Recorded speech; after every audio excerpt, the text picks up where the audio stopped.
Hello everyone, स्वागत है आप सभी का टॉपर्स प्राइम चैनल में। इस वीडियो में आज हम डिस्कस करेंगे DSSB के ही प्रीवियस ईयर क्वेश्चंस जो कि नॉन टीचिंग एग्जाम्स में पूछे गए थे। ठीक है, मतलब जनरल अवेयरनेस करने वाले हैं और इम्पोर्टेंट क्वेश्चन है। ये क्वेश्चन बार बार रिपीट होते हैं और इनसे रिलेटेड जो भी फैक्ट्स होंगे जो एग्जाम में आ सकते हैं वो भी जो हम साथ साथ देखेंगे। तो अगर वीडियो पसंद आती है तो प्लीज़ वीडियो को लाइक ज़रूर कीजिएगा। चलिए देखिए, फर्स्ट क्वेश्चन है, बौद्धों द्वारा निर्मित कान्हेरी गुफाएं निम्नलिखित में से किस राज्य में स्थित है। ओके, दोनों ही लैंग्वेज में जो है ये क्वेश्चंस है, यहाँ पे आप देख सकते हैं। कान्हेरी केव्स, कोई क्वेश्चन ऐसा होगा जिसमें हमें इंग्लिश पढ़ने की जरूरत है तो उस क्वेश्चन को इंग्लिश में करेंगे, अदरवाइज फिर हिंदी में जो है हम चलते हैं। ठीक है, क्योंकि यहाँ पे कुछ ऐसा नहीं है जो आपको समझ ना आए। तो यहाँ पे निर्मित कान्हेरी गुफाएं पूछा था किस राज्य में है, तो ये महाराष्ट्र में है। ठीक है, महाराष्ट्र में कहाँ पर है ये? संजय गांधी जो राष्ट्रीय उद्यान है उसमें स्थित है। तो संजय गांधी राष्ट्रीय उद्यान भी अगर आपसे पूछा जाता है तो याद रखना है कहाँ पर है, महाराष्ट्र, मुंबई में है। ठीक है, ओके। टोटल अगर हम बात करें तो जो कान्हेरी गुफाएं हैं उनकी जो संख्या है वो 8 है और इसमें जो है दोनों ही हैं, चैत्य और विहार।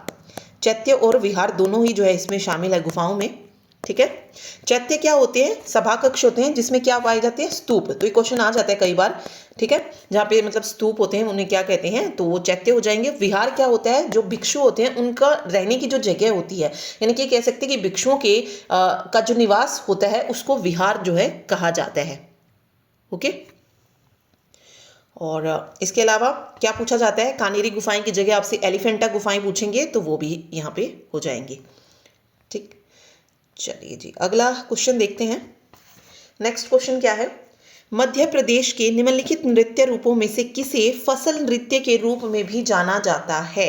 इनमें से कौन सा नृत्य जिसे फसल नृत्य कहा जाता है, यानी कि हार्वेस्ट डांस जो है बोला जाता है? तो कौन सा हो जाएगा? जवारा नृत्य। ये भी पूछ सकते हैं कि जवारा नृत्य कहाँ से बिलोंग करता है, तो ये मध्य प्रदेश का जो है लोक नृत्य हो जाएगा और इसे एक फसल नृत्य के रूप में जाना जाता है। ठीक है, ओके, चलिए आगे देखते हैं। ओके, हाँ, बाकी ये चीज़ भी याद रखिएगा कि इसने बोला ना, ये जो और नृत्य यहाँ पे दिए हैं, चाहे भगोरिया है, तेरा ताली है, मटकी है, ये तीनों भी कहाँ के नृत्य हैं? मध्य प्रदेश के ही हैं। तेरा ताली, एक तेरह ताली पूछा जाता है, वो राजस्थान का मिलेगा। यहाँ पे तेरा ताली है, ये याद रखिएगा, ये MP का है। ठीक है, और ये तेरा ताली जो नृत्य है ये कमार जनजाति जो होती है उनके द्वारा जो है किया जाता है और स्पेशली ये महिलाओं के द्वारा परफॉर्म किया जाता है तेरा ताली नृत्य। ठीक है, मटकी की अगर हम बात करें तो ये मध्य प्रदेश के मालवा क्षेत्र में जो है प्रसिद्ध नृत्य है। विवाह और जन्म दिवस, मतलब जन्मदिन जब होता है उसके अवसर पर जो है ये महिलाओं के द्वारा परफॉर्म किया जाता है, मटकी भी। जवारा नृत्य की अगर हम बात करें तो ये महिलाओं और पुरुषों दोनों के द्वारा जो है परफॉर्म किया जाता है, बट तेरा ताली और मटकी सिर्फ महिलाएं जो है परफॉर्म करती हैं। ठीक है, भगोरिया की अगर हम बात करें तो भील और भिलाला जनजाति, भील और भिलाला जनजाति के द्वारा जो है इसको परफॉर्म किया जाता है और ये जो है होली से पहले, मतलब मार्च के महीने में ही मनाया जाता है भगोरिया। ठीक है, तो याद रखिएगा, भगोरिया महोत्सव भी पूछा जाता है, तो ये मध्य प्रदेश का हो जाएगा। चलिए जी अगला क्वेश्चन है। नेक्स्ट जो क्वेश्चन है, निम्नलिखित में से कौन सा लोक संगीत गोवा के गोवन कैथोलिक के बीच विकसित हुआ है? तो देखो, कई बार ये पूछ लिया जाता है कि इनमें से कौन सा गोवा का लोक नृत्य है, तो वह हो जाएगा मांडो। ठीक है, मांडो जो है ये गोवा का लोक नृत्य है। ठीक है, मांडो जो है इसका करेक्ट आंसर यहाँ पे हो जाएगा। ठीक, और ये कैथोलिकों के बीच में विकसित हुआ है, गोवा के गोवन कैथोलिको। ये लाइन भी आपको याद रखनी है, या फिर डायरेक्ट आपसे पूछेगा कि गोवा का लोक नृत्य इनमें से कौन सा है, तो वो भी आपको पता होना चाहिए। ठीक है, चलिए इसके अलावा अगर आप देखेंगे तो यहाँ पे और क्या दिया है, मांड दिया है। देखिए, मांडो जैसा ही मांड जो है ये राजस्थान का है। ठीक है, मतलब राजस्थान की गायन शैली, नृत्य संगीत से रिलेटेड है, नृत्य नहीं बोलेंगे इसको। ओके, तो गायन की शैली है मांड, कहाँ पे? राजस्थान में। जैसे गायन शैली होती है ना, ठुमरी हो गया, गज़ल हो गया, इसी तरीके से ये भी मांडवी क्या होती है, एक तरीके की गायन शैली होती है जो कि राजस्थान की होती है। ओके, पोवाड़ा की अगर हम बात करें तो ये महाराष्ट्र का कई बार लोक नृत्य करके भी पूछ लिया जाता है। ओके, अदरवाइज ये पोवाड़ा जो है ये मराठी कविता की एक शैली है। ज़्यादातर आपको क्वेश्चन जो है ये लोक नृत्य के रूप में देखने को मिलेगा कि पोवाड़ा कहाँ का लोक नृत्य है। ठीक है, तो ये महाराष्ट्र का है, बस इतना आपको याद रखना है क्योंकि ये पूछा गया है पहले। ओके, उसके बाद भावगीते की अगर हम बात करें तो भावगीते ये कर्नाटक का लोक संगीत हो जाएगा। ठीक है, याद रखना है, पोवाड़ा महाराष्ट्र का लोक संगीत में, भावगीते कर्नाटक के लोक संगीत में आ जाएगा, मांड राजस्थान के गायन से रिलेटेड है, और मांडो जो है ये गोवा के लोक संगीत से है। ठीक है, चलिए अगला क्वेश्चन है, निम्नलिखित में से किसने राजस्थान के विजय स्तंभ का निर्माण किया था? क्या पूछा गया है कि राजस्थान के विजय स्तंभ का निर्माण किसने किया? तो ये किया था महाराणा कुंभा ने। ठीक है, फोर्थ ऑप्शन जो है महाराणा कुंभा जो है यहाँ पे स्थित हो मतलब सही हो जाएगा। ठीक है, और ये विजय स्तंभ जो है ये भारत के राजस्थान के कहाँ पर स्थित है? राजस्थान में भी तो जगह का नाम आपसे पूछ सकते हैं, तो ये है चित्तौड़गढ़ में। चित्तौड़गढ़ में एक टावर है। ओके, और उसे जो है मेवाड़ नरेश महाराणा कुंभा ने जो है इसका निर्माण करवाया था। ठीक है, क्यों करवाया था? मतलब उन्होंने जो है खिलजी के नेतृत्व की जो सेना थी उस पे जो है विजय प्राप्त की थी, तो उसी के विजय के उपलक्ष्य में जो था इसका निर्माण करवाया गया था। ठीक, चलिए अगला देखिए, ये देखिए इसको हम दोनों में पढ़ेंगे। यहाँ पे क्या पूछा गया है? अनुपूरक वस्तुओं में एक डैश आड़ी मूल्य लोच है। ओके, इंग्लिश में समझ आएगा। Complementary goods have a dash cross price elasticity. जो कॉम्प्लीमेंट्री गुड्स है उसमें क्या होता है? नेगेटिव क्रॉस प्राइस इलास्टिसिटी होती है, तो नकारात्मक जो है इसका राइट आंसर हो जाएगा थर्ड ऑप्शन। ठीक है, चलिए ओके, अगला क्वेश्चन ये है, 1919 में महात्मा गांधी द्वारा निम्नलिखित में से किस बैंक का उद्घाटन किया गया था? याद रखना है कब? 1919। ठीक है, देखिए भारतीय स्टेट बैंक तो तब बना ही नहीं था। ठीक है, SBI तो होगा ही नहीं, ना सेंट्रल बैंक ऑफ इंडिया है ना पंजाब। यहाँ पे राइट आंसर रहेगा union bank of India. Okay, बात करें यूनियन बैंक ऑफ इंडिया की तो 11 नवंबर 1919 को जो है मुंबई में जो थी यूनियन बैंक ऑफ इंडिया का जो था उद्घाटन किया था महात्मा गांधी ने। ठीक है, याद रखनी है कहाँ पे? मुंबई में। भारतीय स्टेट बैंक की अगर हम बात करें तो ये कब मतलब स्थापित हुआ था? 1 जुलाई 1955। 1 जुलाई 1955 को।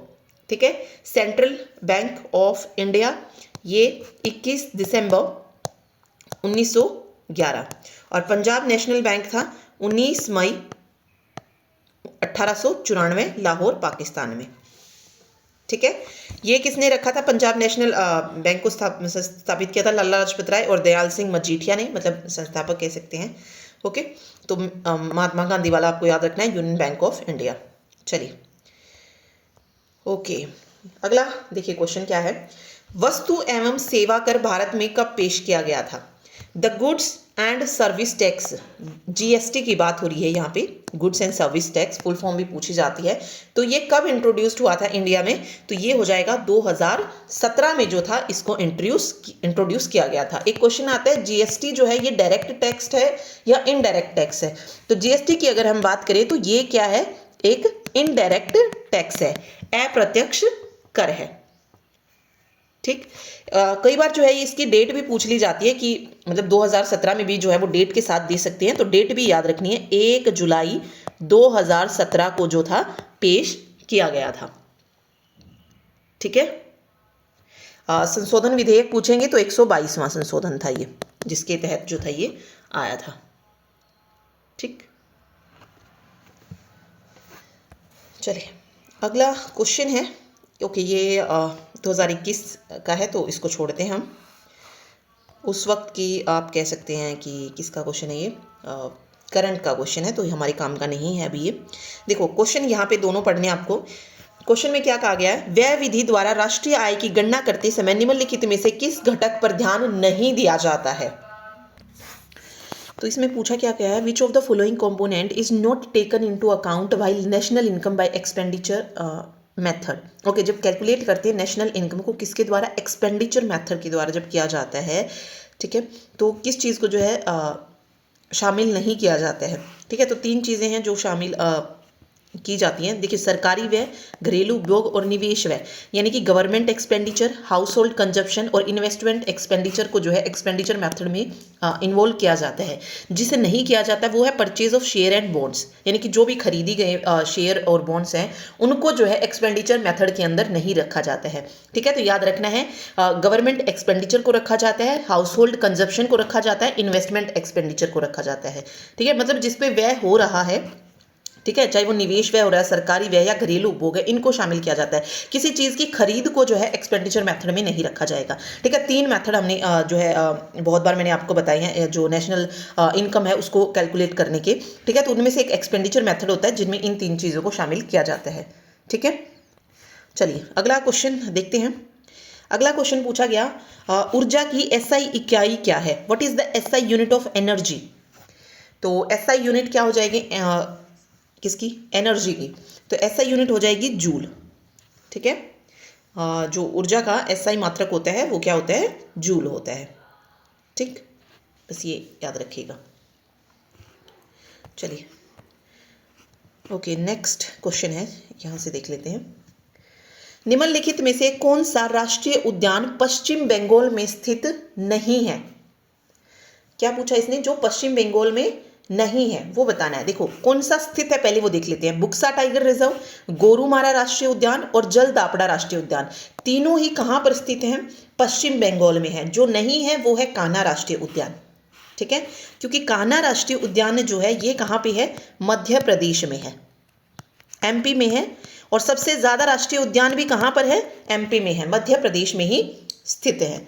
ठीक, याद रखना है ये आपको। चलिए अगला क्वेश्चन देखिए, नेक्स्ट है, क्लोरोफाइसी के सदस्यों को आमतौर पर निम्नलिखित में से कौन सा शैवाल कहा जाता है। देखिए, the member of chlorophyceae are commonly called which of the following algae. तो क्या कहा जाता है, कौन सा शैवाल कहा जाता है, हरा शैवाल कहा जाता है, ग्रीन एल्गाई। तो थर्ड ऑप्शन ग्रीन जो है ये हो जाएगा। मतलब याद रखना है कि क्लोरोफाइसी के सदस्यों को क्या कहा जाता है, हरे शैवाल कहा जाता है, मतलब ग्रीन एल्गाई जो है क्लोरोफाइसी के मेंबर्स को कहा जाता है। ठीक है, ओके। चलिए, निम्नलिखित में से किस संघ को समुद्री अखरोट के नाम से भी जाना जाता है। ओके, इनमें से कौन सा संघ है जिसको सी वॉलनट, ठीक है, सी वॉलनट के नाम से भी जाना जाता है, तो वो है टेनोफोरा। टेनोफोरा को जो है सी वॉलनट्स के नाम से, यानी कि समुद्री अखरोट के नाम से जाना जाता है। ठीक है, चलिए नेक्स्ट क्वेश्चन है, निम्नलिखित में से कौन खरीफ की फसल का एक उदाहरण है। ओके, इसने पूछा है खरीफ की फसल का उदाहरण है, तो मक्का जो है वो खरीफ की फसल है, गेहूं जो है वो रबी की फसल है, गेहूं जो है वो रबी की फसल है। और खरीफ की फसल में और कौन कौन सी फसलें आती है, चावल आती है, ठीक है, बाजरा, चावल, बाजरा, मक्का, रागी, ठीक है, क्योंकि बाजरे की रोटी हम सर्दियों में खाते हैं ना, तो वो खरीफ की फसल है, तो याद रखना है। चावल भी, चावल, रागी, बाजरा, मक्का हो गया, इसके अलावा सोयाबीन और मूंगफली। एक और नाम यहाँ पे जो याद रखना है वो है कपास। ठीक है, ये सारी की सारी क्या हैं, खरीफ की फसलें हैं। ठीक, ओके। चलिए, खरीफ की फसलों की अगर हम बात करें तो मानसूनी फसलों के रूप में जो है इनको जाना जाता है।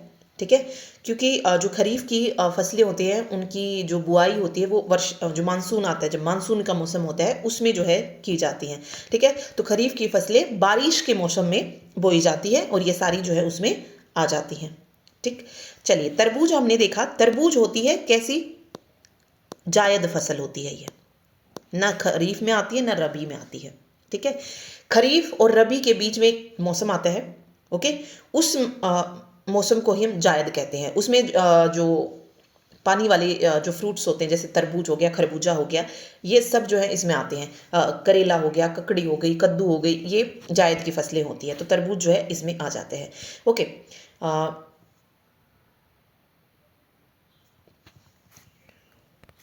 गेहूँ, सॉरी, रबी की बात करें तो रबी की फसलों में कौन सी आती है? गेहूँ आती है।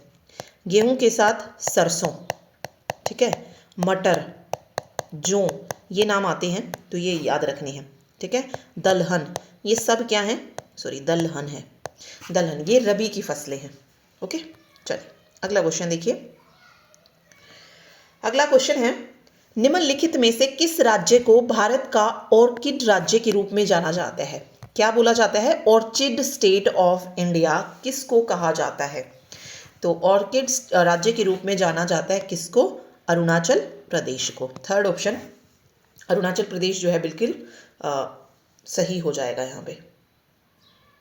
ठीक है, ओके। इसी तरीके से एक और क्वेश्चन पूछा जाता है कि भारत का गहना, ये ऑर्किड राज्य था, भारत का गहना किस राज्य को कहा जाता है? तो भारत का गहना कहा जाता है मणिपुर राज्य को। ठीक है, क्योंकि जो मणिपुर राज्य है ये 9 पहाड़ियों से घिरा हुआ है। ओके, तो इस कारण जो है इसको मतलब पूरी उस तरीके से अंडाकार आकार का है। हम अगर देखें तो ये एक आभूषण की तरह दिखाई देता है, इसीलिए जो है मणिपुर को भारत का गहना जो है कहा जाता है।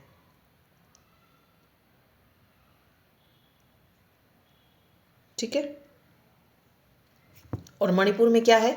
लोकटक झील, और इसी लोकटक झील पे एक तैरता हुआ उद्यान है, विश्व का एकमात्र तैरता हुआ उद्यान केबुल लामजाओ, तो वो भी जो है मणिपुर में ही स्थित है। ठीक है, चलिए अगला क्वेश्चन है, निम्नलिखित में से किस मृदा को ऊसर मृदा के नाम से जाना जाता है? ऊसर मृदा मतलब ऊसर सॉइल। ठीक है, सेम ही बोला गया है। तो ऊसर मृदा के नाम से किसको जाना जाता है? लवणीय मृदा। ठीक है, मतलब लवणीय मृदा को ही हम क्या कहते हैं? ऊसर मृदा भी जो है बोलते हैं। ठीक, तो ये याद रखना है आपको। चलिए जी, नेक्स्ट क्वेश्चन देखते हैं। ये रहा, निम्नलिखित नदियों में से किसे पुराणिक नदी के नाम से भी जाना जाता है? क्या बोला इसने? Which among the following river is also known as Puranic river?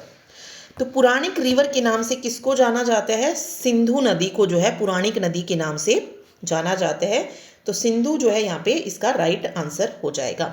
Sindhu नदी का उद्गम स्थल पूछा जाता है, तो सिंधु नदी का जो उद्गम है ये हुआ है तिब्बत से। तिब्बत में मानसरोवर झील से जो है सिंधु नदी का उद्गम जो है माना जाता है, मानसरोवर झील। ठीक है, ओके, तो ये याद रखना है। गंगा नदी से क्या पूछा जाता है? भारत की सबसे लंबी नदी कौन सी है? तो गंगा नदी है, 2510 किलोमीटर जो है इसकी लंबाई है। ओके, ये गंगोत्री से निकलती है भागीरथी की रूप में, और फिर देवप्रयाग में आपको पता है भागीरथी किससे मिलती है? अलकनंदा से मिलती है, और वहाँ पे जाके इसका नाम आगे क्या हो जाता है? गंगा नदी हो जाता है। ठीक है, भागीरथी अलकनंदा से कहाँ मिल रही है? उस संगम का नाम याद रखना है, देवप्रयाग में। ठीक है, जहां से आगे फिर नाम क्या आ जाता है? गंगा नदी आ जाता है। एक और पूछा जाता है कि टिहरी बांध जो है वो किस नदी पर स्थित है? तो टिहरी बांध भागीरथी नदी पर स्थित है, और भारत का सबसे ऊंचा बांध जो है टिहरी बांध को माना जाता है। यमुना की अगर हम बात करें तो जिस तरीके से गंगा गंगोत्री ग्लेशियर से निकलती है, ऐसे ही यमुना यमुनोत्री ग्लेशियर से निकलती है। कहां से? उत्तराखंड से ही। और यमुना जो है वो गंगा की सहायक नदियां भी हैं, और यमुना की सहायक नदियों में जो सबसे मेन नाम आता है वो आता है चंबल का, केन का और बेतवा नदी का। ठीक है, ब्रह्मपुत्र नदी जो है ये तिब्बत के मानसरोवर झील से जो है निकलती है। ठीक है, और तिब्बत में ब्रह्मपुत्र नदी को किस नाम से जानते हैं? जांगपो नदी के नाम से जो है इसको जाना जाता है। अरुणाचल प्रदेश में ब्रह्मपुत्र को दिहांग नदी के नाम से जाना जाता है। और असम में ब्रह्मपुत्र, और बांग्लादेश में इसी ब्रह्मपुत्र नदी को क्या नाम दे दिया गया है, जमुना नाम दे दिया गया है। और ये सारे के सारे जो मैंने बताए हैं, ये सारे क्वेश्चन एग्जाम में आ चुके हैं और डीएसएसबी में आ चुके हैं, इसलिए मैंने सारे पॉइंट्स जो हैं इसमें आपको करवा दिए हैं। ठीक है। एक माजुली द्वीप पूछा जाता है किस नदी पर है, तो ब्रह्मपुत्र नदी पर ही है। दुनिया का सबसे बड़ा जल नदी द्वीप है जो कि ब्रह्मपुत्र नदी पे है। ठीक है। ब्रह्मपुत्र की सहायक नदियां पूछी जाती हैं, तो इसकी सहायक नदियों में कौन कौन सी आती है, लोहित नदी आती है, तिस्ता नदी आती है, सुबनसिरी नदी आती है। ठीक, तो वो भी याद रखनी है। चलिए, ओके, अगला क्वेश्चन है, कलसूबाई निम्नलिखित में से किस राज्य की सर्वोच्च चोटी है? कलसूबाई, तो कलसूबाई जो है ये महाराष्ट्र में है। ठीक है, महाराष्ट्र राज्य में स्थित है। 1646 मीटर जो है इस चोटी की ऊंचाई है। ठीक है, महाराष्ट्र की अगर हम बात करें तो ये सबसे ऊंची चोटी है। ठीक है, चलिए, ओके, क्या कहा गया है, एक महिला द्वारा अध्यक्षता की जाने वाली भारतीय राष्ट्रीय कांग्रेस का पहला अधिवेशन कब आयोजित किया गया था? देखिए, हमें पता है भारतीय राष्ट्रीय कांग्रेस का जो पहला अधिवेशन था, अगर वैसे देखें तो 1885 में हुआ था। ठीक है, 1885 में ही स्थापना हुई थी और पहला अधिवेशन वही माना जाता है। लेकिन यहाँ पे जब महिला ने अध्यक्षता की हो वो पूछा गया है। ठीक है, जब भारतीय राष्ट्रीय कांग्रेस का जो अधिवेशन था जिसमें पहली महिला अध्यक्ष जो थी रही थी। ठीक है, तो वो कौन हो जाएंगी? ओके, सो ये कब हुआ था अधिवेशन? 1917 में, महिला द्वारा अध्यक्षता किया जाने वाला। अब यहीं पे आपसे पूछा जा सकता है कि भारतीय राष्ट्रीय कांग्रेस की पहली महिला अध्यक्ष कौन थी, तो वो थी एनी बेसेंट। कौन थी? Annie Besant. और यह अधिवेशन कब आयोजित किया गया था? 1917 में। कहाँ पे? कलकत्ता में। तीनों ही पूछ सकते हैं, तो ये तीनों आपको पता होने चाहिए। ठीक है, ओके ओके। एक और एनी बेसेंट से क्वेश्चन आता है कि एनी बेसेंट ने बाल गंगाधर तिलक के साथ होम रूल लीग जो था कब शुरू किया था? ठीक है, तो 1916 में एनी बेसेंट ने बाल गंगाधर तिलक के साथ all Indian home rule league जो थी शुरू की थी। ठीक है, थियोसॉफिकल सोसाइटी से भी किसका नाम आता है? एनी बेसेंट का ही नाम आता है। ठीक, चलिए, अगला क्वेश्चन है, निम्नलिखित वेदों में से कौन युद्ध से संबंधित है? ओके, यहाँ पे 4 वेद दिए हैं, उनमें से बताना है कौन सा युद्ध से रिलेटेड है। ठीक है, इंग्लिश में पढ़ सकते हैं, विच among the following Veda is concerned with warfare. तो जो युद्ध से संबंध है वो कौन सा है? धनुर्वेद में जो है युद्ध से रिलेटेड चीजें बताई गई हैं। ठीक है, धनुर्वेद को क्या कहा जाता है? युद्ध का विज्ञान जो है कहा जाता है। ठीक है, क्या कहा जाता है? युद्ध का विज्ञान। तो ये याद रखना है। आयुर्वेद की अगर हम बात करें तो ये क्या है? ऋग्वेद का उपवेद है, क्योंकि हर एक वेद के उपवेद भी हैं। ठीक है, तो ऋग्वेद का उपवेद हो जाएगा। ऋग्वेद सबसे पुराना जो वेद है वो कौन सा है? ऋग्वेद ही है। गंधर्व वेद जो है ये सामवेद का उपवेद है। सामवेद का उपवेद है। ठीक है, ओके। इसी तरीके से शिल्प वेद आता है जो कि अथर्ववेद का उपवेद है। ठीक, तो याद रखना है, गंधर्व वेद सामवेद का उपवेद है, आयुर्वेद ऋग्वेद का हो जाएगा, और धनुर्वेद जो है ये युद्ध से रिलेटेड है। ठीक, चलिए अगला क्वेश्चन देखते हैं। नेक्स्ट है, कैप्टन हॉकिंस और सर थॉमस रो ने डैश के न्यायालय का दौरा किया। तो कैप्टन हॉकिंस और सर थॉमस रो ने जहांगीर, मतलब ये पूछा जाता है कि कैप्टन हॉकिंस जो था ये किसके शासनकाल में जो था आया था भारत? ठीक है, तो जहांगीर के न्यायालय का कह लो या जहांगीर के शासनकाल में ये आया था। ठीक है, जहांगीर से बहुत सारे क्वेश्चन देखने को मिलते हैं। इनका वास्तविक नाम पूछा जाता है सबसे पहले, तो इनका नाम सलीम था। ठीक है, इनकी जो मैरिज हुई थी वो मेहरुनिसा से हुई थी। मेहरुनिसा या नूर जहां नाम आपको देखने को मिलेगा। ठीक है, इनकी जो आत्मकथा पूछी जाती है तो वो थी तुझके जहांगीरी। ठीक है, तो ये इसमें याद रखना है आपको। ठीक, चलिए अगला क्वेश्चन देखिए। क्वेश्चन है, तराइन का दूसरा युद्ध कब लड़ा गया था? तराइन का दूसरा युद्ध पूछा है इसने। तो देखो, तराइन का पहला युद्ध हुआ था 1191 में, पृथ्वीराज चौहान और मोहम्मद गोरी के बीच में, ठीक है, जिसमें पृथ्वीराज चौहान की जो थी जीत हुई थी। फिर दूसरा युद्ध लड़ा गया 1192 में, ये भी पृथ्वीराज चौहान और मोहम्मद गोरी के बीच में, और उसमें जो था पृथ्वीराज चौहान जो था हार गया था, ठीक है। तो 1192 जो है इसका सही आंसर हो जाएगा, ठीक। चलिए अगला क्वेश्चन है, निम्नलिखित में से किसे महात्मा गांधी के राजनीतिक गुरु के रूप में जाना जाता था? तो कौन है जिन्हें महात्मा गांधी के राजनीतिक गुरु कहा जाता था? गोपाल कृष्ण गोखले को जो है महात्मा गांधी का गुरु माना जाता है, ठीक है, राजनीतिक गुरु। नेक्स्ट है, निम्नलिखित में से किसे अक्सर भारतीय इतिहास का पहला साम्राज्य निर्माता कहा जाता था? ओके, किसे अक्सर भारतीय इतिहास का पहला साम्राज्य निर्माता? तो महापद्मानंद। कौन से वंश की इसने स्थापना की थी? नंद वंश की, ठीक है। कौन सी की? नंद वंश की जो थी इसने स्थापना की थी। कई मतलब ये भी क्वेश्चन आया कि भारत के प्रथम साम्राज्य निर्माता के रूप में किसे जाना जाता है। वहां पे आपको वंश से क्वेश्चन देंगे कि मौर्य वंश, गुप्त वंश, वाकाटक या नंद वंश, ठीक है, तो ऐसे भी आ सकता है। तो नंद वंश याद रखना है। पद्मानंद जो थे नंद वंश के संस्थापक थे, ठीक है। तो ये हो जाएगा यहाँ पे इसी तो महापद्मानंद को जो है भारत का पहला ऐतिहासिक सम्राट जो है कहा जाता है।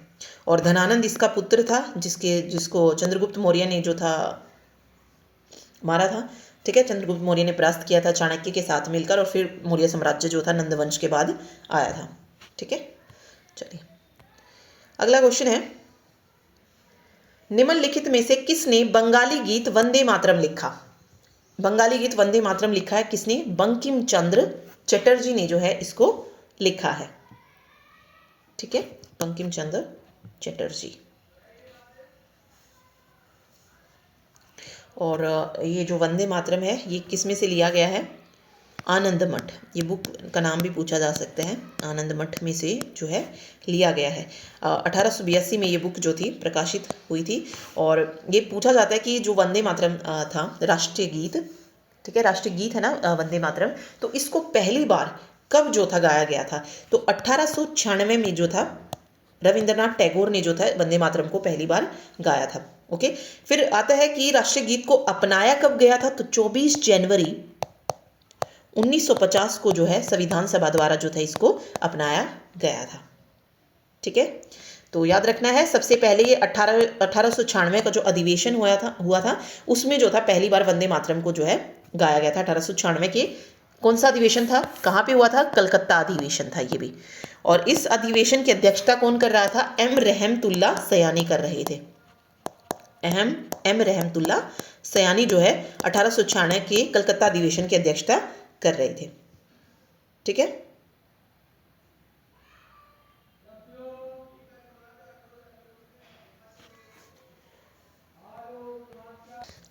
राष्ट्रगान आपको पता है रविंद्रनाथ टैगोर ने जो था लिखा था, और 1911 की कांग्रेस अधिवेशन में ये राष्ट्रगान जो था गाया गया था पहली बार, ओके। और ये भी कलकत्ता में ही हो रहा था, दोनों ही याद रखने, दोनों ही कलकत्ता में, ठीक। चलिए अगला क्वेश्चन देखिए। चलिए राजस्थान के मुख्यमंत्री की बात हो रही है कि राजस्थान का मुख्यमंत्री कौन है। तो देखो अभी चेंज हुआ है तो ये आपको पता होना चाहिए, इस पे ध्यान नहीं देते हैं हम, ठीक है। लेकिन अभी प्रेजेंट में कौन है उस पर ध्यान देना है, क्योंकि अभी चुनाव हुए थे। तो राजस्थान के मुख्यमंत्री की अगर हम बात करें तो फिलहाल प्रेजेंट में जो मुख्यमंत्री हैं वो कौन है? भजन लाल शर्मा है, ठीक है। क्योंकि इस बार जो है बीजेपी की जीत हुई है इसमें राजस्थान में, ठीक है। उससे पहले वहाँ पे कांग्रेस की सरकार थी, अशोक गहलोत जो थे वहाँ के मुख्यमंत्री थे। बट अभी प्रेजेंट में कौन है? भजन लाल शर्मा जो है राजस्थान के मुख्यमंत्री है, और ये क्वेश्चन एग्जाम में पूछा जाएगा, ठीक है, ओके। चलिए अगला क्वेश्चन है, निम्नलिखित में से कौन टू किल अ मॉकिंग बर्ड का लेखक है? To kill a mockingbird, देखिए to kill a mockingbird ये बुक बतानी है, तो ये हार्पर ली की बुक है। किसकी है? हार्पर ली। चलिए ओके, यहाँ पे अगला क्वेश्चन पूछा गया है किसके क्षेत्र में उपलब्धि के लिए प्रित्जकर प्राइज, प्रित्जकर ऐसे कुछ इस तरीके का, प्रित्जकर, ये पुलित्जर नहीं है, प्रित्जकर है। तो ये आर्किटेक्चर की फील्ड में दिया जाता है। ठीक है, किसकी फील्ड में? वास्तुकला यानी कि आर्किटेक्चर की फील्ड में जो है ये प्रित्जकर जो प्राइज है ये दिया जाता है। ठीक है, चलिए अगला क्वेश्चन है, निम्नलिखित में से किसने सहायक भूमिका में अभिनेत्री के लिए ऑस्कर 2020 जीता? यहाँ पे ऑस्कर 2020 की बात हो रही है तो यह तो हमें पढ़ना ही नहीं है। ठीक है, छोड़ते हैं इसको। ओके, देखिए अगला क्वेश्चन है, निम्नलिखित में से कौन सी किताब रुडयार्ड किपलिंग द्वारा नहीं लिखी है? जो रुडयार्ड किपलिंग द्वारा, देखिए सबसे फेमस जो बुक आती है इसमें द जंगल बुक, यहाँ से डायरेक्ट एक क्वेश्चन पूछा जाता है कि द जंगल बुक किसकी बुक है? तो रुडयार्ड किपलिंग की बुक है। इसके अलावा इन ब्लैक एंड व्हाइट, अंडर यहाँ पे क्या है ये, अंडर देवदास। ठीक है, ये तीनों बुक जो है रुडयार्ड की हैं। मिडनाइट चिल्ड्रन किसकी बुक है? सलमान रुश्दी की बुक है। ठीक है, ये किसकी बुक है? सलमान रुश्दी की बुक है ये। और ये बुक भी जो है बहुत बार पूछी जाती है, मिडनाइट चिल्ड्रन। ठीक है, तो ये भी पता होनी चाहिए। चलिए ओके, अगला क्वेश्चन है, भारतीय संविधान में न्यायिक पुनरावलोकन की अवधारणा निम्नलिखित में से किस देश के संविधान से उधार ली गई है? न्यायिक पुनरावलोकन ये ली गई है संयुक्त राज्य अमेरिका के संविधान से। यहीं से क्या लिया गया है? मौलिक अधिकार यानी कि फंडामेंटल राइट। राष्ट्रपति पर महाभियोग कहाँ से लिया गया है? संयुक्त राज्य अमेरिका के उससे लिया गया। तो तीनों याद रखने हैं, न्यायिक पुनरावलोकन, मौलिक अधिकार, राष्ट्रपति पर महाअभियोग। ठीक है, ये किससे लिए गए हैं? संयुक्त राज्य अमेरिका के संविधान से लिया गया है। ठीक, ये याद रखिए। चलिए अगला क्वेश्चन देखते हैं। अगला क्वेश्चन है, 91वें संवैधानिक संशोधन ने विधेयकों के कितने प्रतिशत तक मंत्रियों की परिषद की संख्या को प्रतिबंधित किया है? तो इस संशोधन ने जो है 15% तक जो है मंत्रियों की परिषद की संख्या को क्या किया है? प्रतिबंधित किया है। ठीक, अगला है, निम्नलिखित में से किसे भारत के संविधान के जनक के रूप में मान्यता प्राप्त है?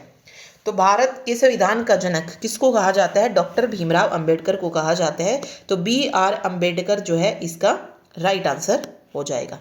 ठीक है, थर्ड ऑप्शन BR अंबेडकर।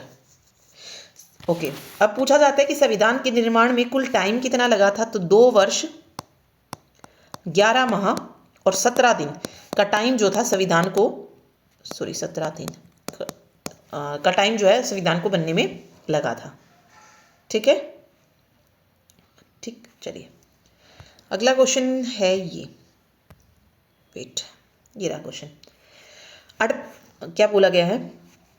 48वें संवैधानिक संशोधन ने डैश में राष्ट्रपति शासन के विस्तार क्षेत्र को 1 वर्ष से अधिक के लिए सुगम बनाया, जहां इस तरह के विस्तार क्षेत्र के लिए 2 विशेष शर्तों को पूरा नहीं किया गया था। तो राइट आंसर हो जाएगा 48वें संवैधानिक संशोधन ने पंजाब में राष्ट्रपति शासन के विस्तार क्षेत्र को 1 वर्ष से अधिक के लिए, मतलब 1 साल से ज्यादा जो है क्या लगाया गया? राष्ट्रपति शासन।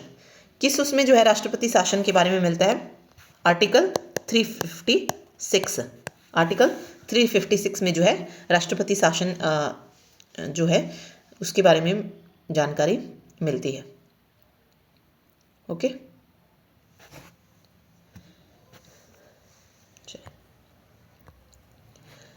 ओके, अगला क्वेश्चन है, निम्नलिखित संवैधानिक संशोधनों में से किसने न्यायिक पुनरावलोकन से बचाने के लिए तमिलनाडु आरक्षण अधिनियम 1994 की 9वीं अनुसूची में शामिल किया? मतलब किस संवैधानिक संशोधन द्वारा? ओके, तो 76वें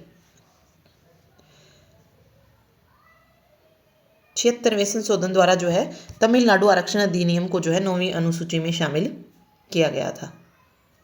ठीक है, तो 76वें सही हो जाएगा।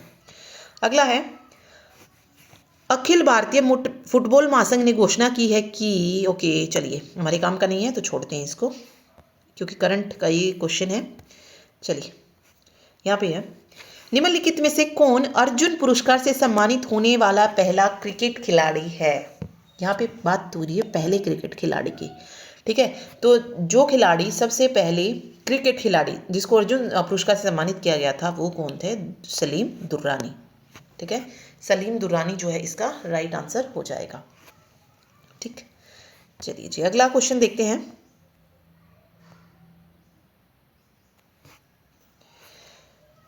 निम्नलिखित में से किस टीम ने 1957 में मड्रेका टूर्नामेंट का पहला संस्करण जीता था? मैड्रिका टूर्नामेंट का पहला संस्करण 1957 में किसने जीता था? हांगकांग ने जीता था। ठीक है, तो सेकंड ऑप्शन हांगकांग जो है बिल्कुल सही हो जाएगा। ओके, अगला है रंजन सोढ़ी ने डैश के क्षेत्र में उनके योगदान के लिए 2012 में राजीव गांधी खेल रत्न जीता। तो ये शूटिंग के क्षेत्र में उनके योगदान के लिए जो था 2012 में राजीव गांधी खेल रत्न जीता था। ठीक है, निशानेबाजी है ये। निम्नलिखित क्रिकेट स्टेडियम में से कौन दक्षिण अफ्रीका में स्थित नहीं है?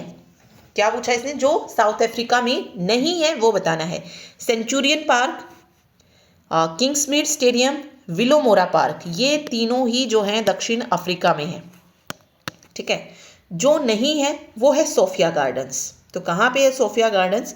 सोफिया गार्डन जो है ये उसमें मौजूद है इंग्लैंड में। ठीक है, कहाँ पे है? इंग्लैंड में है। ठीक, चलिए ओके, वेट। नेक्स्ट क्वेश्चन देखिए, भगवान डैश की पूजा करते समय पेरिनी नृत्य रूप का प्रदर्शन किया जाता है। तो पेरिनी नृत्य का प्रदर्शन कब किया जाता है? जब भगवान शिव की पूजा की जाती है। तो भगवान शिव की पूजा करते समय पेरिनी नृत्य रूप का प्रदर्शन किया जाता है। ठीक है, अगला है निम्नलिखित में से किस राज्य से सागा दावा त्योहार जुड़ा है? तो सागा दावा ये त्योहार पूछा है कि ये किस राज्य का है। तो ये फेस्टिवल सेलिब्रेट किया जाता है सिक्किम में। ओके, याद रखिए सिक्किम के लोगों द्वारा जो है ये मनाया जाता है।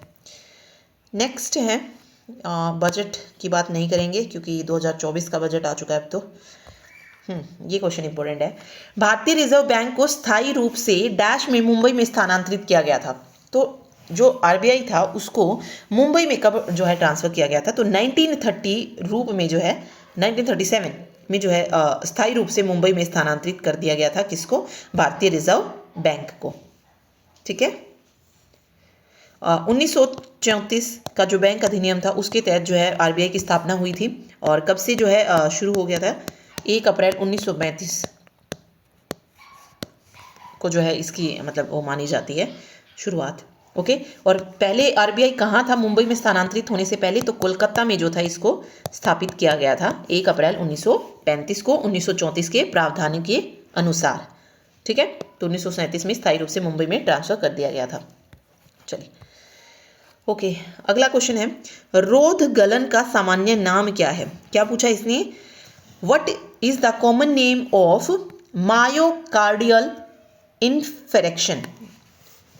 मायोकार्डियल इन्फ्रेक्शन का जो कॉमन नाम है वो क्या है? हार्ट अटैक है। ठीक है, हृदयाघात है रोध गलन का सामान्य नाम। ठीक है, मायोकार्डियल आपको याद रखना है। मायोकार्डियल का जो नेम है वो क्या है? हार्ट अटैक है। चलिए ये क्वेश्चन भी दोनों में देखेंगे हम। क्या है?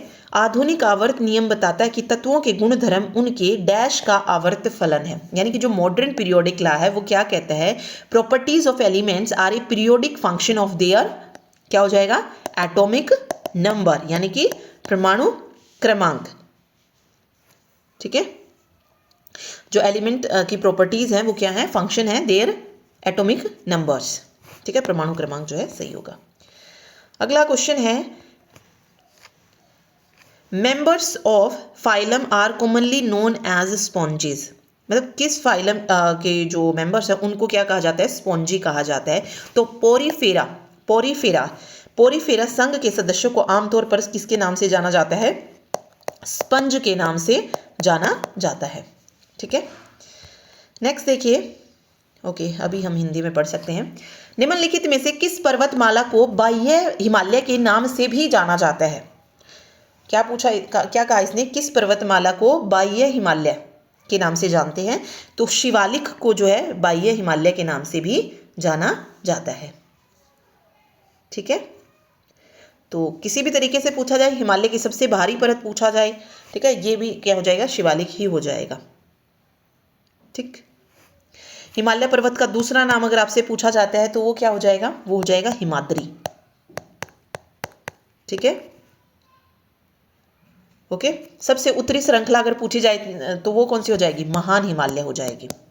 महान हिमालय, सबसे उत्तरी श्रृंखला को किस नाम से जानते हैं? महान हिमालय, जिसे हिमाद्री भी जो है कहा जाता है। ठीक, चलिए अगला क्वेश्चन है ये, निम्नलिखित में से कौन सी महानदी की उपनदी नहीं है? ओके, जो महानदी की ट्रिब्यूटरी रिवर नहीं है वो बतानी है। ट्रिब्यूटरी रिवर ही पूछा इसने, is not a tributary of Mahanadi. जो महानदी की ट्रिब्यूटरी नहीं है वो बतानी है। तो देखो जो है वो देखते हैं पहले। ओंग, तेल और हसदेव, ये तीनों ही जो है महानदी की क्या है? उपनदी है। ठीक है, जो नहीं है वो कौन सी है? बनास नदी। ये नदी जो है महानदी की उपनदी नहीं है। ठीक है, ओके। बनास नदी जो है ये चंबल नदी की सहायक नदी है। किसकी? चंबल नदी की। और हमने पढ़ा था चंबल, केन और बेतवा ये किसकी सहायक नदियां हैं? ये यमुना की सहायक नदियां हैं। ठीक है, यमुना की सहायक नदी चंबल नदी है और चंबल नदी की सहायक नदी बनास नदी है। ठीक, याद रखनी है। बनास की जो लंबाई है वो लगभग 512 किलोमीटर है और ये मतलब पश्चिमी जो राजस्थान है, पश्चिमी राजस्थान जो है वहीं पर जो है ये बहती है। ठीक है, चलिए अगला क्वेश्चन है ये, क्या है? जवाहर रोजगार योजना का नाम बदलकर 1 अप्रैल 1999 को डैश किया गया। तो जवाहर रोजगार योजना का नाम बदला गया कब? 1 अप्रैल 1999 को, और इसका नाम कर दिया गया जवाहर ग्राम समृद्धि योजना। ठीक है, जवाहर ग्राम समृद्धि योजना। ठीक, चलिए अगला क्वेश्चन देखिए, गुप्त साम्राज्य की पहली राजधानी डैश में स्थित थी। तो गुप्त साम्राज्य की पहली राजधानी कहां पर स्थित थी? पाटलिपुत्र में थी। ठीक है, तो ये आपको याद रखना है कि गुप्तों की जो राजधानी थी वो कहां पर थी? पाटलिपुत्र में थी। ओके, चलिए गुप्त वंश के संस्थापक पूछे जाते हैं। हाँ, गुप्त वंश के संस्थापक पूछे जाते हैं तो कौन रहे हैं? श्रीगुप्त।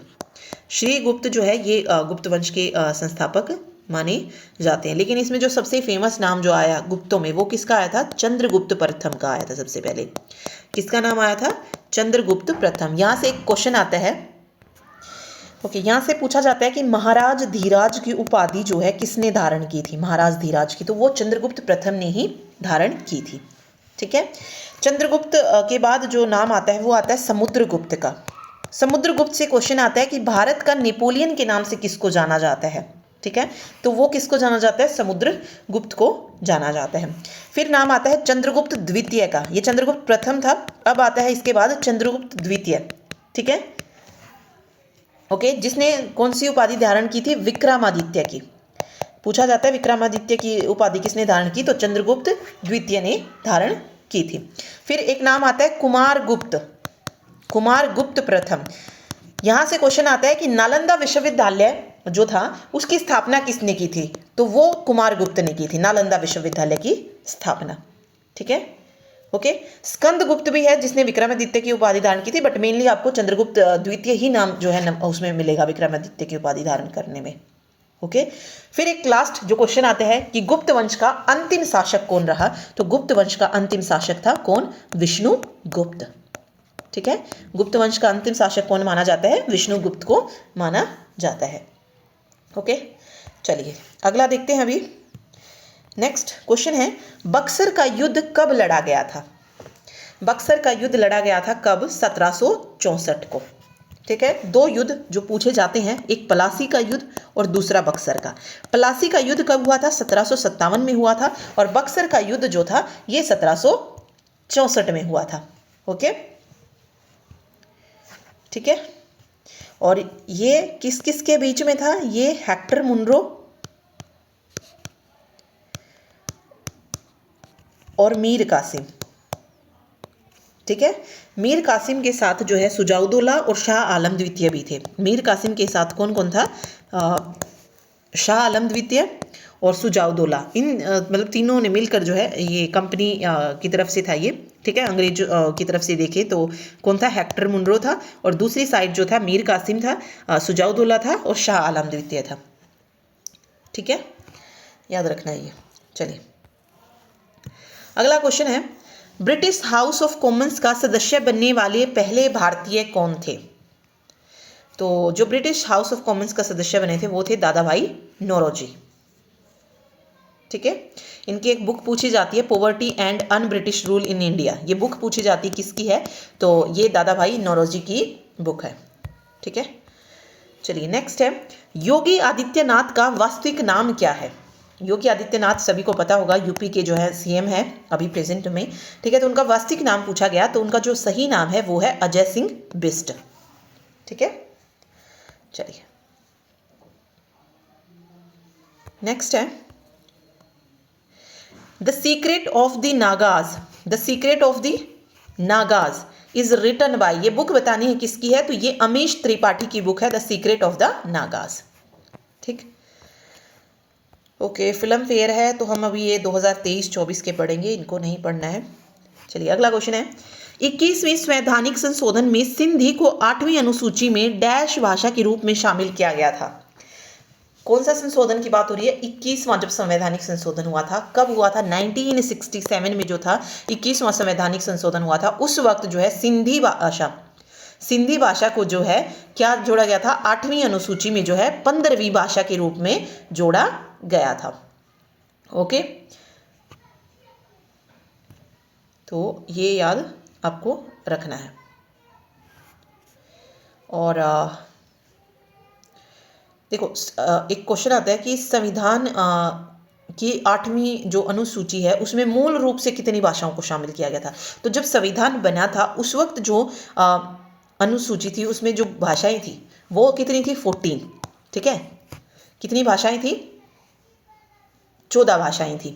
ठीक, उसके बाद 15वीं भाषा कौन सी जुड़ी, ये कौन सी हो गई, सिंधी 15वीं भाषा जो थी उसमें जुड़ी थी। ठीक है, फिर 3 भाषाएं और जोड़ी गई, वो किस उसमें जोड़ी गई थी, वो था 71वां संशोधन। वेट एक मिनट, कौन सा संशोधन था, 71वां संशोधन था। और ये 71वां संशोधन कब हुआ था, ये हुआ था 1992 में। ठीक है, देखिए मूल संविधान में 14, फिर जो 21वां संशोधन हुआ 1967 में, तो 15वीं भाषा जोड़ी गई, फिर 3 भाषाएं जोड़ी गई 71वें संशोधन में। कौन कौन सी 3 भाषाएं जोड़ी गई थी वो याद रखनी है आपको, कोंकणी, एक थी मैतेई और मणिपुर में बोली जाती है मैतेई, और नेपाली। ये 3 भाषाएं जो थी जोड़ी गई थी 1992 में 71वें संशोधन के तहत। ओके, और फिर जो है 92वां संशोधन हुआ, 92वां संशोधन जो कि कब हुआ, 2003 में हुआ, जिसमें 4 भाषाएं, क्योंकि अभी अगर हम प्रेजेंट में देखें तो टोटल 22 भाषाएं हैं। ठीक है, 8वीं अनुसूची में कितनी भाषाएं हैं, 22 भाषाएं हैं, तो 4 जो थी ये 2003 में जब संशोधन हुआ 92 में, उसमें जो थी जोड़ी गई थी। और वो कौन सी है, उसको याद करने का तरीका मैंने बहुत बार आपको बताया, बोडमास। ठीक है, बोडमास कैसे, बोडो, डोगरी, मैथिली और संथाली, इनको जो है चारों को जोड़ा गया था 92वें संशोधन के द्वारा। 2003 में ये संशोधन हुआ था और ये 4 भाषाएं लास्ट में जोड़ी गई थी। ठीक है, इस तरीके से पूरी 22 भाषाएं जो है 8वीं अनुसूची में बन जाती हैं। ठीक, तो ये अब याद रखना है, यहां से अब कोई क्वेश्चन आता है तो आप इजीली उसको कर सकते हैं। चलिए जी अगला क्वेश्चन देखते हैं, भारतीय संविधान में निम्नलिखित में से किस अनुसूची में कुछ अधिनियमों और विनियमों के सत्यापन के प्रावधान है। क्या पूछा गया है, which of the following schedule in the Indian constitution contain provision as to validation of certain act and regulations. तो ये किसमें है, 9वीं अनुसूची में है। ओके, तो 9वीं अनुसूची में ये आपको याद रखने हैं। भारतीय संविधान में अभी अगर प्रेजेंट में बात करें तो कितनी अनुसूचियां हैं, 12 अनुसूचियां हैं। ठीक है, तो 9वीं अनुसूची में जो है कुछ क्या दिए गए हैं, अधिनियम मतलब एक्ट और रेगुलेशन जो है इसमें दिए गए हैं। ठीक है, चलिए नेक्स्ट क्वेश्चन है। ओके, ये हम पढ़ सकते हैं क्योंकि ये क्वेश्चन दोबारा रिपीट हो सकता है। निम्नलिखित में से कौन सा देश 2022 के शीतकालीन ओलंपिक की मेजबानी करेगा। तो 2022 के शीतकालीन ओलंपिक जो थे ये चाइना में हुए थे, चीन में हुए थे। ठीक है, तो थर्ड ऑप्शन यहाँ पे बिल्कुल सही हो जाएगा। ठीक है,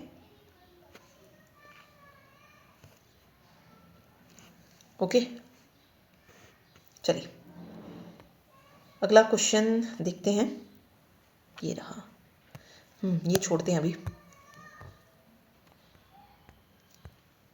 देखिए ये रहा क्वेश्चन। जवारा नृत्य, जिसे फसल नृत्य भी कहा जाता है, किस राज्य के साथ जुड़ा हुआ है? तो ये हमने पहले क्वेश्चन हम पढ़ चुके हैं जवारा नृत्य से रिलेटेड। ठीक है, तो इस तरीके से क्वेश्चन रिपीट होते हैं, इसीलिए प्रीवियस क्वेश्चन करने का फायदा है आपको। ठीक है, जितने प्रीवियस ईयर क्वेश्चन करेंगे आपको जब देखेंगे तो चीज़ें आपको लगेंगी कि हाँ हमने कुछ पढ़ा हुआ है। ठीक है, चलिए जवारा नृत्य जो है ये उसमें पूछा गया था कि मतलब कौन सा नृत्य जो फसल नृत्य है, तो वहाँ पे जवारा नृत्य राइट आंसर होना था। ठीक है, बट यहाँ पे पूछा गया है कि किस राज्य के साथ जुड़ा हुआ है, तो ये एमपी के साथ है, मध्य प्रदेश के साथ। ठीक है, चलिए अगला क्वेश्चन है, प्रसिद्ध गीत केसरिया बालम जो लोकप्रिय राजस्थानी लोक संगीत का एक हिस्सा है, किस शैली में है? अब देखो हमने पढ़ा था राजस्थानी लोक संगीत कौन सा था? मांड था। मांडो वाला जो गोवा का क्वेश्चन था, जो गोवा का लोक नृत्य वो पूछा था, लोक गायन, तो वो मांडो कहाँ का था? गोवा का। और साथ साथ मैंने मांड बताया था कि ये राजस्थानी लोक संगीत है। पोवड़ा मैंने किसका बताया था? महाराष्ट्र का ही बताया था, मराठी भाषा में। लावणी आपको पता है, लावणी भी जो है कहाँ का है? महाराष्ट्र का ही लोक नृत्य है। ठीक है, तो मतलब उसी लोक संगीत का हिस्सा हो जाएगा। ठीक, तो अभी राजस्थान लोक संगीत का हिस्सा क्या आ जाएगा? मांड आ जाएगा। तो इस तरीके से क्वेश्चन जो है आते हैं। ठीक है, इसीलिए प्रीवियस ईयर्स को करना जरूरी है। और आई थिंक 5 से 6 भाग जो है मैं बना चुकी हूँ, उन सभी को जरूर देखना आपको। ठीक है, लगातार हम क्वेश्चन करते जा रहे हैं और आपका जो स्टैटिक जीके वो इसी तरीके से और ज़्यादा बेटर हो सकता है। एक बार आपने पूरा सिलेबस कवर किया और उसके बाद जितने पेपर हो सकते हैं उतने पेपर आप जो है लगाइए। ठीक है, चलिए अगला क्वेश्चन देखिए। ये देखिए, निम्नलिखित में से किस बैंक की स्थापना दयाल सिंह मजीठिया और लाला लाजपत राय ने की थी? ये क्वेश्चन भी मैंने आपको बताया था, जो हम गांधी वाला क्वेश्चन कर रहे थे, यूनियन बैंक का। ठीक है, तो यूनियन बैंक किसका था? 1919 में महात्मा गांधी ने मतलब उस वो किया था। ठीक है, और साथ साथ मैंने बताया था पंजाब नेशनल बैंक, जो कि दयाल सिंह मजीठिया और लाला लाजपत राय जो है माने जाते हैं। ठीक है, तो पंजाब नेशनल बैंक जो है इसका आंसर होना था। ठीक है, मतलब जो पहले अध्यक्ष रहे वो कौन थे? दयाल सिंह मजीठिया को जो है बनाया गया था और लाला लाजपत राय ने की थी उसकी स्थापना। ठीक है, तो ये देखिए ये क्वेश्चन आ गया। इसी तरीके से मैं जो कंसेप्ट बता रही हूँ ना साथ साथ वो भी आपको पढ़ना जरूरी है। अदरवाइज आपको जो पेपर है वो तो कहीं भी मिल जाएगा, पेपर आपको मिल जाएगा, लेकिन कंसेप्ट जो साथ साथ मैं इसके फैक्ट्स बता रही हूँ वो आपको ध्यान रखने हैं। वो सारे वही बताए जा रहे हैं जो कि एग्जाम में रिपीट होते हैं। ठीक है, चलिए बजट का क्वेश्चन है, तो बजट का क्वेश्चन नहीं करेंगे। ये क्वेश्चन इंपॉर्टेंट है। निम्नलिखित में से कौन सा रोग आहार में विटामिन सी की कमी के कारण होता है? इनमें से कौन सा विटामिन सी की कमी के कारण होता है? तो सकरवी रोग जो है विटामिन सी की कमी से होता है। ओके,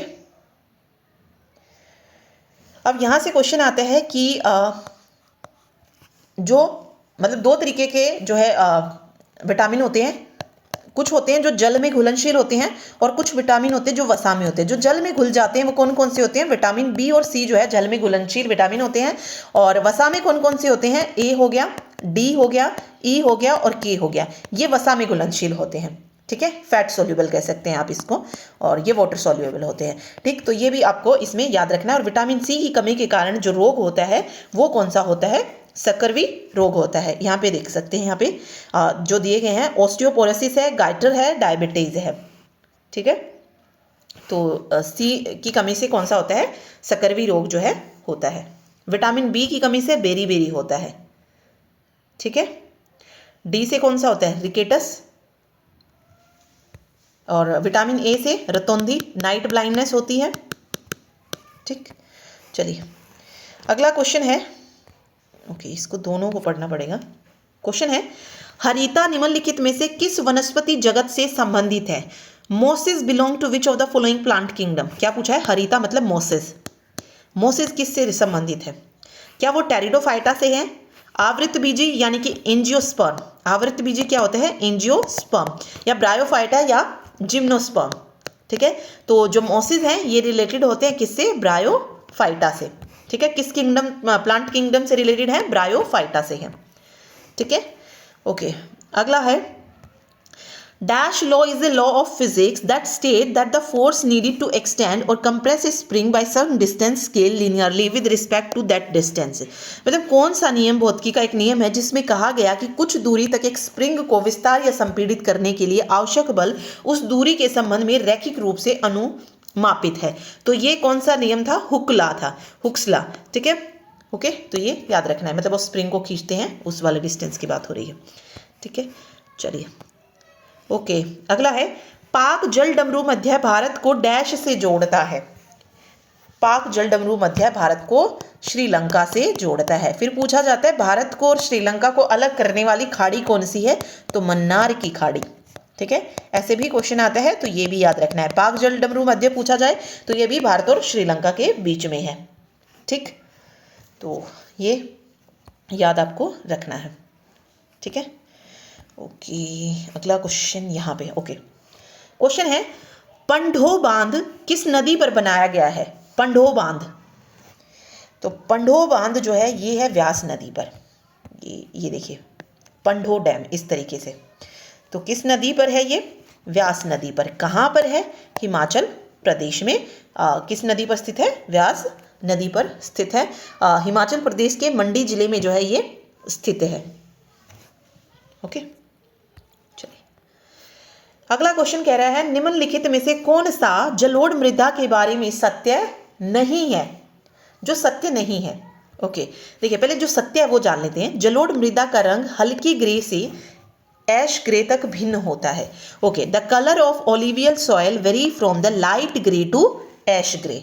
ठीक है, थर्ड ऑप्शन क्या कह रहा है, भांगर पुरानी जलोढ़ की एक प्रणाली का प्रतिनिधित्व करती है जो बाढ़ के मैदानों से दूर जमा होता है खादर। बिल्कुल, पुरानी जलोढ़ मृदा को यानी कि जो पुरानी जलोढ़ मिट्टी है उसको क्या कहा जाता है, बांगर कहा जाता है। भांगर को या बांगर ये आता है। और जो नई जलोढ़ मृदा होती है उसको खादर कहा जाता है। तो ये दोनों पॉइंट बिल्कुल सही हो जाएंगे। ठीक है, अब जो गलत है वो क्या है, ये आमतौर पर फास्फोरस में समृद्ध होते हैं लेकिन पोटाश में दुर्बल। क्या कह रहा है कि जो ओलिवियल सॉइल है उसमें जो है पोटाश की कमी होती है और फास्फोरस से जो है ये क्या होते हैं, रिच होते हैं। तो ये गलत हो जाएगा क्योंकि देखो फास्फोरस तो होता ही है बट इसमें पोटाश की कमी नहीं होती है। जलोढ़ मिट्टी में पोटाश, फास्फोरिक और चूना पर्याप्त मात्रा में पाया जाता है।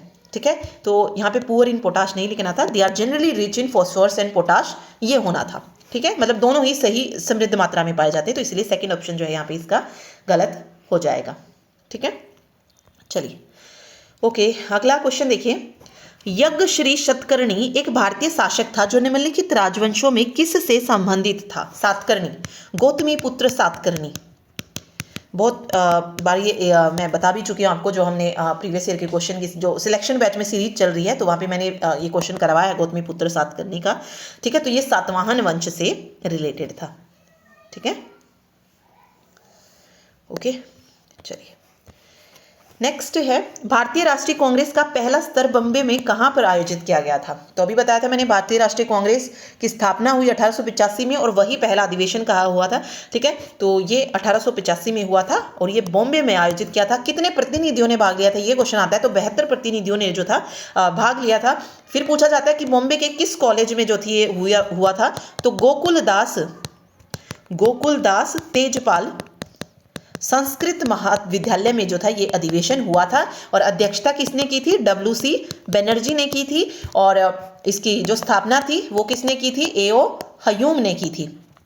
हयूम ने 1885 में इंडियन नेशनल कांग्रेस की। ठीक है, तो ये सारे पॉइंट याद रखने हैं। चलिए अगला क्वेश्चन है, खानवा के युद्ध में राणा सांगा को किसने हराया था। बाबर के सारे युद्ध मैंने आपको करवाए हैं, जो क्वेश्चन प्रैक्टिस कर रहे हैं उन्हीं में करवाई है मैंने आपको। 1526 सबसे पहले इसने पानीपत की लड़ाई जो थी लड़ी थी किसके साथ, इब्राहिम लोदी के साथ, जिसमें बाबर की जो थी क्या हो गई थी, जीत हो गई थी। 1527 में इसने खानवा का युद्ध लड़ा था। ठीक है, राणा सांगा के साथ। ठीक है, तो बाबर हो जाएगा। 1528 में इसने चंदेरी का युद्ध लड़ा था और 1529 में बाबर ने घग्गर का युद्ध लड़ा था और 1530 में इसकी मृत्यु हो गई थी। ठीक है, तो बार बार यही जो है इसके युद्धों से जो है क्वेश्चन देखने को मिलता है, तो ये आपको याद रखना है। तो बाबर यहाँ पे राइट आंसर हो जाएगा। चलिए ओके, क्या पूछा गया है, निम्नलिखित में से कौन सी किताब चार्ल्स डिकेंस द्वारा नहीं लिखी गई है। जो चार्ल्स डिकेंस द्वारा नहीं लिखी गई वो बतानी है। तो देखो, David Copperfield, a tale of two cities, Oliver Twist, ये जो है किसकी बुक है, चार्ल्स डिकेंस की जो है बुक है ये तीनों ही। लेकिन द मास्टर जो बुक है वो इसकी बुक नहीं है, ठीक है।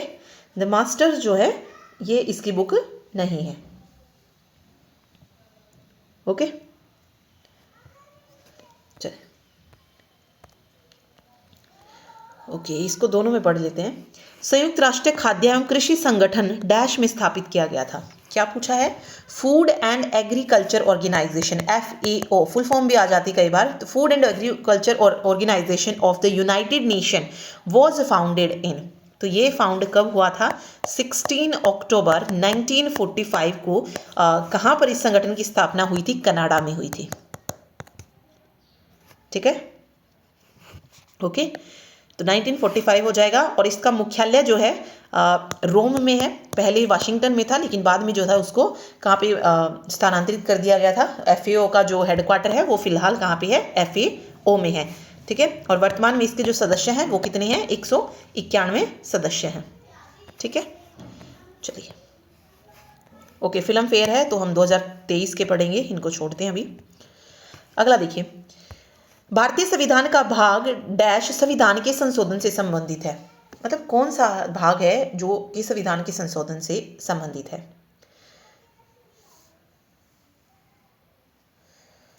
तो कौन सा हो जाएगा? देखो, तो राइट आंसर क्या हो जाएगा? भाग 20 में, ठीक है। और संविधान संशोधन से आर्टिकल पूछा जाता है कि किस आर्टिकल में संविधान संशोधन है, तो आर्टिकल 368 में है, ठीक है। देखिए, मूल संविधान में पूछा जाएगा आपसे कि कितने भाग थे, ठीक है। तो मूल संविधान में कितने भाग थे? 22 भाग थे। और जैसे जैसे संशोधन जो है बढ़ते गए तो भागों की संख्या अब कितनी हो गई है? 25 है। अभी प्रेजेंट में अगर भाग देखें हम भारतीय संविधान में तो कितने भाग है? 25 भाग है। और संविधान के संशोधन से संबंधित जो प्रावधान है वो है कौन से भाग में? 20वें भाग में है। और कौन सा आर्टिकल है? आर्टिकल 368 में है, ठीक है।